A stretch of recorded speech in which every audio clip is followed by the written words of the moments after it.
provided me with a bell. So I'm going to do a little audition myself there, looking for one in Knaresborough. Well, you never know. Meanwhile, the planned introduction of 15-minute city zones, as they're called in Oxford, has sparked huge controversy both locally and online.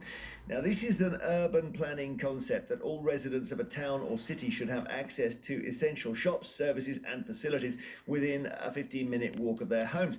Sounds good. And in Oxford, it's then linked to new traffic restrictions proposed for 2024. And this is where the protests start.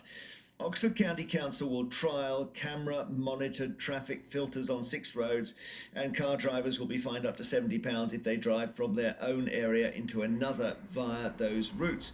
So travel between neighbourhoods will still be permitted via the ring road encircling the city, and residents will remain able to drive freely around their own area. But obviously there are some routes they can't go down. That makes them very angry. They will be able to apply for permits to drive through the filters for 100 days a year, however. Supporters hope the restrictions will reduce congestion and pollution levels within the city, and the county council says they want to encourage walking, cycling and public transport as the natural first choice for journeys.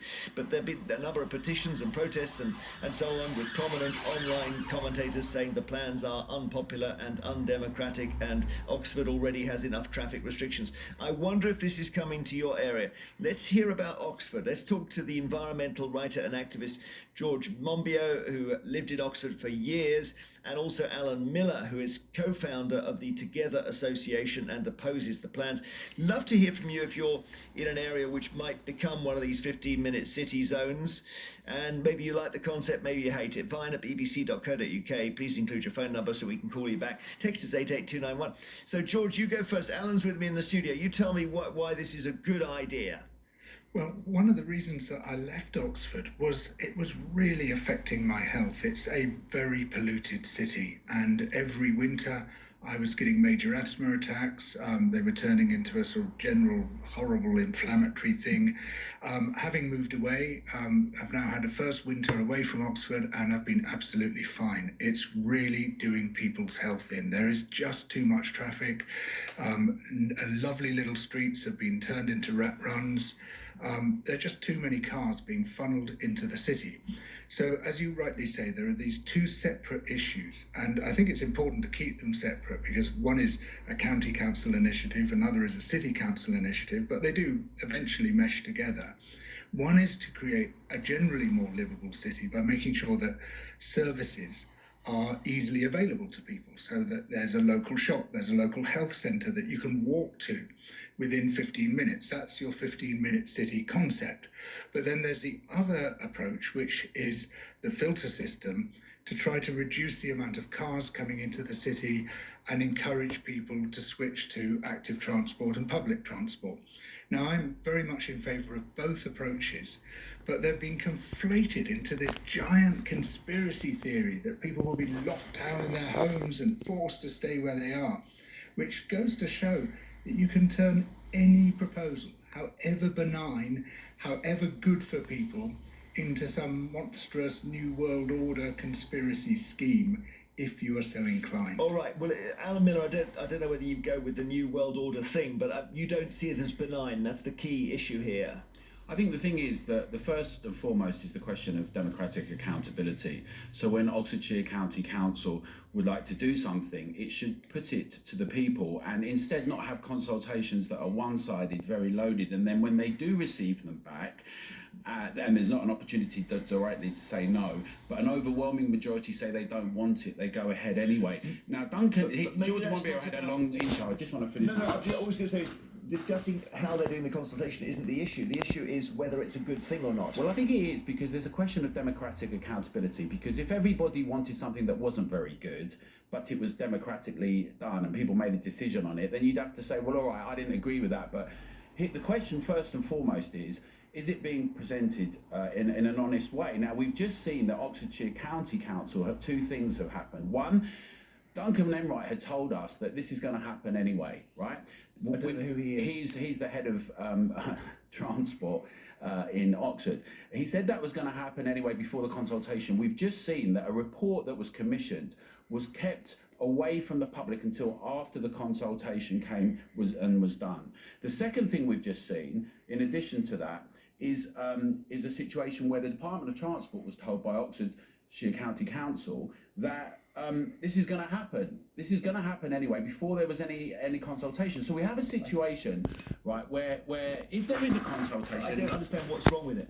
You haven't explained what's. Okay, you so said you don't like that consultation. That's different. Well, there's two different things. So firstly, let's talk about the bus gates and the permits. No one ever agreed to negotiate away their mobility rights, even on its own terms. Only 3 to 4% of pollution comes from cars in Oxford. If you look at Cowley Road now and elsewhere, up to between 60 and 70% is other vehicles, big buses mainly, and some trucks. But aside from that, the 15-minute neighbourhood doesn't work in East Oxford because it's socioeconomically much poorer, and it doesn't have it in that area. And we know as well, in addition to that, councils are meant to supply provisions and services, but we can't even get into a GP, but they don't even have them within 15 minutes. So this concept that Carlos Moreno came up with was a nice idea if you live in New York, Manhattan, or maybe in parts of Kensington, where everything should be in 15 minutes and they should be readily available. Instead, we have a sort of from top down approach, an imposition, 100 passes a year if you live there, 20 if you don't.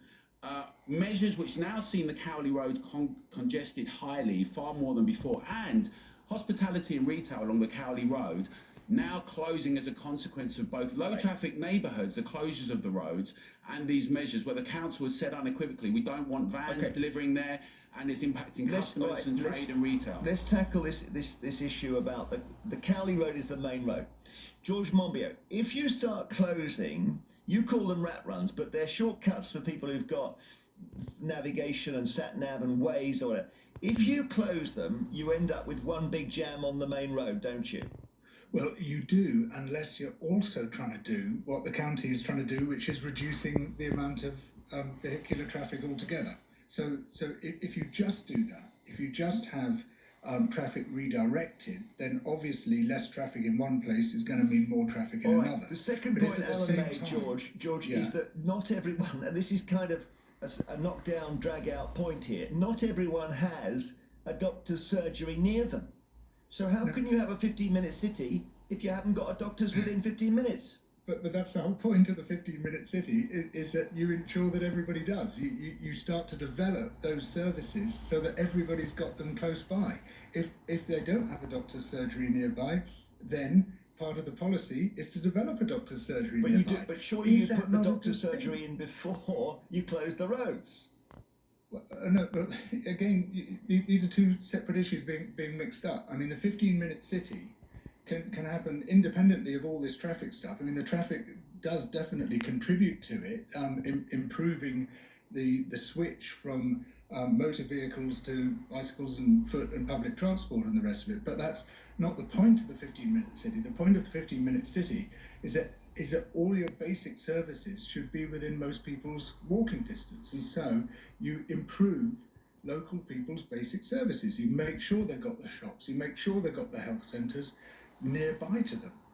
Alan, what about that? Well, yeah, it's nice to say that in hindsight. I mean, the technocratic downward push, where there's impositions made first and then as an afterthought, oh yeah, we really need them, is one thing.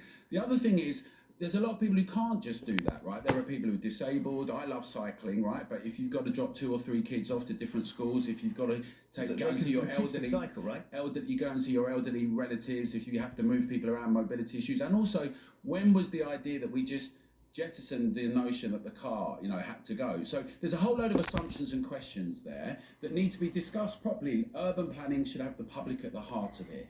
Even the term livable or active implies certain things, as though somehow when we do things with cars or other, it's not livable or active. And I think we have 5 people a day. So that's, I guess, there's the fatalities on the road. It does make it less livable. I mean, it was getting unlivable for me. My health issues because of pollution had reached a point where I could no longer live in the city. Do you accept, George, an unlivable city for Do you accept what Alan is saying, George, that not everyone can walk or cycle? Yeah, but the whole point about things being closer is they become more accessible to people with disabilities. So now we have a situation where in Hackney, the Mayor of Hackney saying we're going to have 75% of road closures, Islington 70. We have a ring of steel in Bath, low traffic neighbourhoods, lock-offs. We have them in Canterbury. It's looking like people who do not want to see cars anywhere, and I'm an avid cyclist, but who do not want to see cars anywhere, who have come up with no substitute for public transport or other ways of great housing, great transport, great services, are just imposing these measures without a democratic accountability. George? The whole point is to bring all these things together. To improve housing, improve the functioning of neighbourhoods, improve local services, get the traffic jams sorted out, get people healthier, reduce the pollution. I mean, what's not to like about all this? It's been turned into this monstrous great conspiracy theory when actually these are massively increase our quality of life. If you're, Alan, just in terms of yourself, you say you're an avid cyclist. Now, I think even quite slowly, in 15 minutes on a bicycle, you can go 3 miles. And that's pretty much across Oxford, right? So my mum, yeah, go on. So why? Surely, if you're just going to be selfish about it, you'd think this was great because it makes it less likely you're going to be killed by a car. Well, because if I insisted that everybody did things that I liked or I enjoyed, that wouldn't be called a free society or democracy. It would be called something very different. Oh, so you're speaking on behalf of other people? I'm saying I'm a driver as well. I walk, I do all sorts of things. But the idea that it's mandated with a certain amount of passes, it's interesting that the vice councillor of Canterbury recently called it a Stasi-like policy for this new plan that's unnecessary in Canterbury. These measures that just seem to have an ideological bent that are imposed on us. And I'm saying if they have merit and virtue, let's discuss them openly with residents. Let's have it clear about a cost-benefit analysis rather than just impose it. Because even if you wanted to do it and have it done, you'd need to win over hearts and minds because a lot of people are very frustrated and angry about this. Well, you probably got majority drivers there who are always going to vote against it. I don't know, George. Is this an issue where the council is going to have to say we're doing this on behalf of people who are under 18 who can't vote, and I'm sorry, you're going to have to lump it. Is that what you're saying? Well, what we usually find with all these schemes is that people oppose them before they happen, and then when they happen, they're very much in favour. And we've seen that with quite a lot of low traffic neighbourhoods, that there's a massive switch once people see that it's not this monstrous imposition which people like Alan are making out, but actually it's a really lovely thing which enhances their lives and makes their streets better, then they switch around to it. All right, it's Alan laughing, not me, by the way.